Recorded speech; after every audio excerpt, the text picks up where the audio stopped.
This is Sharon Gillenwater, and I'm the founder of Boardroom Insiders. And for those of you who are not familiar with us, we provide in-depth executive profiles to enterprise sales teams to help support CXO engagement and help them close bigger deals faster. And today we're going to talk about relevance in the context of sales and why relevance is a critical element of your sales strategy, especially when it comes to engaging senior executives. Our expert guest today is Phil Sterland, who's one of the top thought leaders in the area of enterprise sales performance. Phil is the CEO of the Summit Group, a consulting group that helps some of the most recognized companies in the world improve the performance of their sales organizations. And Phil is also a speaker and an educator, and he serves on the board of the Strategic Account Management Association. Phil writes articles for leading business publications, and he's the co-author of the recently published book, Relevance, Matter More. Hi, Phil, and thanks for joining us today. Thank you. It's good to be with you, Sharon. So the first question I have for you is, it seems like there are so many topics that you could have chosen for your first book. So I'd like to understand why you chose relevance and what the connection is to your work, which is helping companies improve sales performance. In many ways, I think the topic chose me. Ironically, that it was birthed not from a business context, but actually from my father. My father lived a long and significant life of 89 years, but it was about 5 or 10 years before he passed away, he said something I'll never forget. He said, "I'm not afraid of dying. What I hate is not mattering anymore." So here's a guy at the end of his life, a very significant life, was literally more concerned about mattering, his own personal relevance, than his own physical life. That astonished me, and I think that really galvanized why people being relevant matters so deeply. The second reason is this, a simple truth. Our relevance matters more than our intelligence. In today's world, no one cares how smart you and I are. They don't care where we went to college. They don't care our grade point average. What they care about is, what is it that you know, what is it that you do that impacts what I care about, whether I'm your customer, your colleague. What is it that you have that impacts my self-interest? That's relevance. The next one is maybe one of the most important ones, and I call it the great commoditization. Now, in my company, for 20 years, we train salespeople to become business people. Now, that's never mattered more, because what we see as we go around the world each year is this great commoditization. No matter what product, service, solution that companies have, what's happening is it's becoming commoditized more rapidly than ever before. So as we say now, how you show up is as important now, or even more important, than what you sell. So how is the new what, and you're the new how. Relevance is the fuel of showing up in a higher order way. And the great news for selling is this: it's never mattered more, because selling is the only distinguisher left in a commoditized world. Now, the next one kind of links to that, and it really has to do with the simple truth that relevance transcends rapport. So many sales professionals have depended upon friendliness and personal relationships. And by the way, those still deeply matter. Let me be very clear on that. But you have to have relevance that transcends friendliness. You have to have compelling value that transcends just personal relationships. Because there's a simple human truth. People may like you, but they love themselves. And until you attach to a person's self-interest, you'll never be relevant. And finally, has to do with time. Wherever we go, one of the things that we're seeing right now is the poverty of time. No one has enough time. And what we're finding from customers is that at any company or salesperson that comes in and wastes their time, they'll never forget you. Because the problem with time is, once it's gone, you can't get it back. Stephen Covey reminded us of the rule of 100 hours. In any given week, after the time you're done sleeping and taking a shower, we all have 100 hours per week. The unfortunate reality is you cannot print more time. We can print money, but you cannot print time. It's your most precious currency. Ironically, I remember talking to a Jewish rabbi once, and he said, In the Old Testament Torah, believe it or not, wasting someone's time was described as a form of moral theft. And I thought, wow, that's pretty dramatic, moral theft. Well, what we're finding from customers is that often salespeople are moral thieves. So how do you rise above it? I'm going to leave you with one simple principle today. And that principle is something that I call the relevance code. It's profoundly simple, but it's not common. What it says is this: in all that you say, think, or do, whether it's proposal, email, voicemail, always remember these 4 simple words and you'll be relevant for the rest of your life. The first word is them. Who am I talking to? Who is the customer? Who are they as a human being? And what are their, what I call, careabouts? And their careabouts are, what are they struggling with? What are their issues? What's important to them? And most importantly, what can I help them with that will help serve the customer that they serve? Because when you do that, that's when you become relevant. So the key is to, as I say, marinate in them. And the longer you spend in them, the rest becomes much easier. Now, once you're clear on what they care about, the next question is us, your company.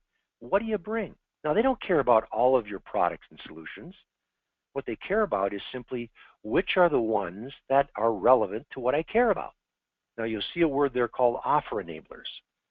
That's assets beyond your product. Smart companies are saying it's not just what we sell, it's how do we wrap in the assets that we have.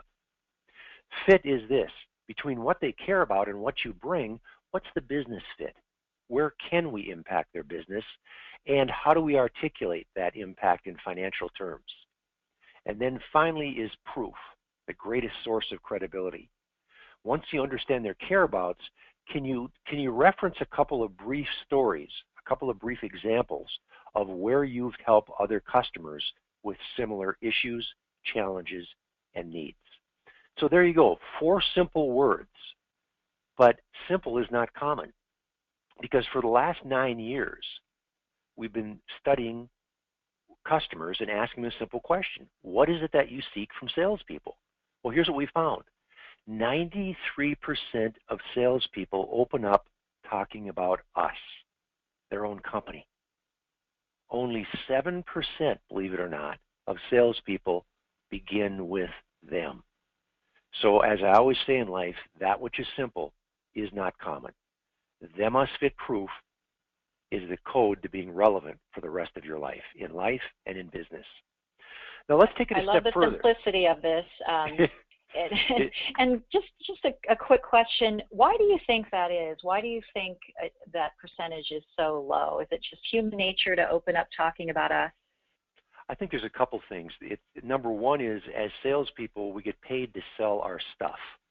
So we become very product centric because we want to sell our stuff, and it creates what I call product glaucoma. All we can see is our own stuff. Secondly, and especially with men, we have a deep desire to fix and solve things. And so one of the coaching points here is listen, not to solve, but to understand. And so I think those are a couple of the human nature kind of drivers that that kind of drive this point that, once again, that which is simple is not common. Okay.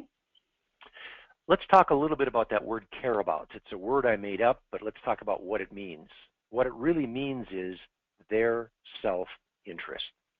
So once again, whoever you're meeting with, whatever their job title is, just like you, look at them as a human being, not as a business card. And just like you, they're trying to get through the day, pay the mortgage, get home for dinner. Don't make it complicated. What you want to do is ask 4 simple questions. What are their priorities, especially in the new year now? What are their major priorities for 2015? Question 2, what are they struggling with? What are the pressures that they're facing in their job as they try to make their financial goals? Third is, what are the pains, struggles, and barriers that they face? And fourth, in the spirit of Maslow's hierarchy, how are they paid? How are they measured? The more that we can understand around these careabouts, the more then we can attach ourselves to and potentially impact. And the more that we can impact, the more relevant we become. And the more relevant we become, then it's not just a discussion around product and price. So care abouts are simply human self-interest. And Sharon, I think this is where really Boardroom Insider fits in so beautifully, because what you do is you're in the them business. And what you do with your work is really create more depth and clarity around a customer's care about. So if you would, show us an example of what that looks like. Yeah, the framework is simple, it's beautiful, and so let's apply it in a real world situation, because I think what we see with our customers is sometimes there's that difficulty in connecting the dots. So that's what we're going to do with this example. This is a real person. This is Marv Adams, who's the EVP and COO of Ameritrade. And so say you have a meeting with Marv or someone on his team. How do you build that storyline for the meeting that is most relevant? Some of the research that we've seen shows that when meeting with someone at this level, with a top executive, you have just a couple of minutes to demonstrate credibility and relevance. Otherwise, they're going to get that call from their assistant to call them out of the room and out of your meeting. So I'm going to show you how quick and easy it can be to take some information like this and build your storyline. So Phil, you had mentioned that while relevance trumps rapport, rapport is still a necessary element of relationship building. So the way that we build our profiles is everything at the top of the profile really helps support the rapport side of the equation. So if you look at this, you can learn that Marv is a longtime financial services executive who is a real shared services thought leader and pioneer in the industry. He has built these organizations from the ground up. But he's also worked outside the industry at companies like IBM, Xerox, and Ford. And you can also see some of his personal interests, which is also helpful when building rapport. For example, he says he took up piano in 2014, which is pretty impressive for someone with such a demanding job. But I think the most critical piece personally about Marv is this little paragraph down here toward the bottom. He says he's a value-centered person, and what he means by that is in order to be successful, he really has to tie his team's goals, he believes, to a greater, more noble purpose than just saving money or making money. So this could be really important in terms of how you talk to Marv about your own value proposition. For example, you may not want to frame your value exclusively in terms of OPEX or CAPEX savings, because he clearly cares about more than that. So you can see in just a couple of minutes, we've learned a little bit about Marv personally that might shape your approach. But I think where the real relevance piece comes in that you talk about is when you scroll down to these power chapters where it starts with current focus here.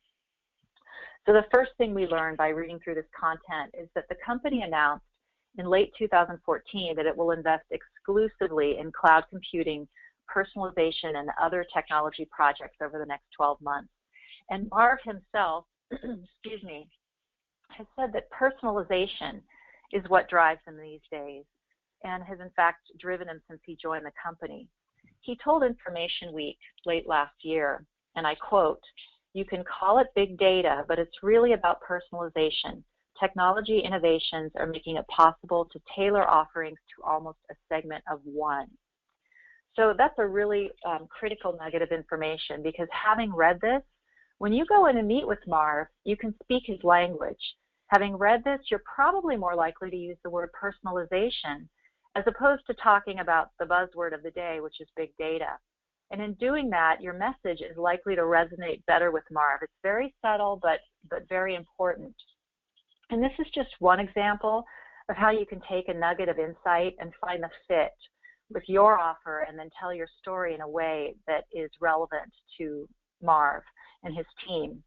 And of course, Phil, in keeping with your framework, you would also want to bring some proof points to the table. So for example, if your company has helped another financial services company with initiatives related to personalization, this is something that Marv would probably be interested in hearing more about, and it would also help establish that credibility and comfort level with him that your company has experience in doing what you're talking about. So that's just one hook, and as you scroll through this profile, you can see, depending on what you're selling, there are potentially lots and lots of hooks that you could use to go in and be relevant to Marv.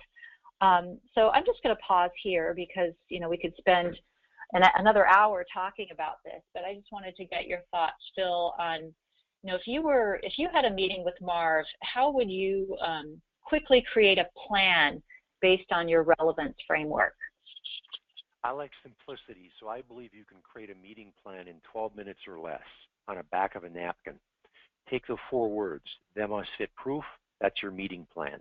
In this case, it would be Marv us fit proof. Basically, what you've just done now is identified Marv's careabouts. So you would extract what are the major personal and business careabouts that Marv has. As you said, one of them being this whole customization of technology and segment of one thinking. Then based on those careabouts, what does your company bring? What's your fit or solution? And as you said earlier, just a couple of crisp, simple, relevant stories. It can be done on the back of a napkin. It's very simple, and now you can go in and have an authentic, relevant, both personal and business conversation with Marv. Great, I love it. Simplicity is always better. So thanks, Phil, for your time today. We hope to have you back in the near future to go over another one of your great frameworks from your book, Relevance, Matter More. And thanks for joining us, and to our listeners, thanks for your time.